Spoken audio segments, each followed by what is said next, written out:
high level, how does commercial real estate differ from residential? Because most of our viewers will have owned their own home and been through that process at least once.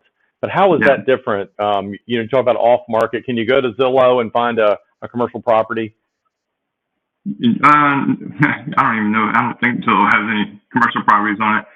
Typically, the kind of the Zillow of commercial, if you will. There's LoopNet and there's Crexy are kind of your two big ones that you can go on for free.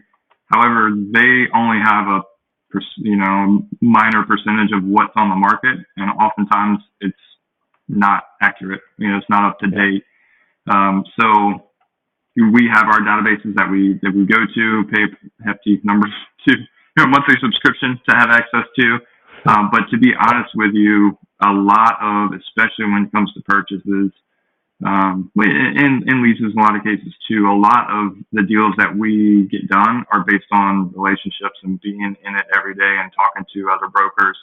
And, when you're comparing the two, residential and commercial, in that aspect, I believe the last number I heard is there's something in the range of 9,000 residential agents in our market.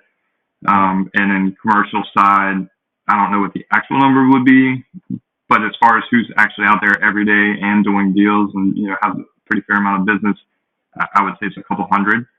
So just a much tighter community. So the first thing I'm doing when I'm looking for a property, yes, I'm doing my searches. I'm going out and kind of beating the streets, but I'm also directly reaching out to, hey, I know this broker handles a lot of property in this area or handles this property type that I'm looking for. I'm doing broker blasts and I'm sending it out to several hundred brokers and developers and property owners saying, hey, I'm looking for this property. And so many times that just turns up these off-market deals. I think what I have under contract, I think I have 4 under contract right now that never hit the market. Just right, one was I looked at it with a different client as a lease option. And while we're touring, the agent mentioned, you might end up selling this thing.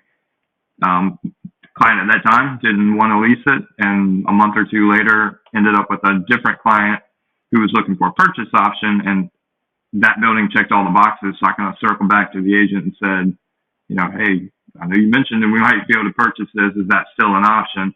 So a lot of times that's just how that stuff works, is just having those relationships and being in it, talking to each other and figuring out what's coming up and what's out there even before anybody else can put eyes on it.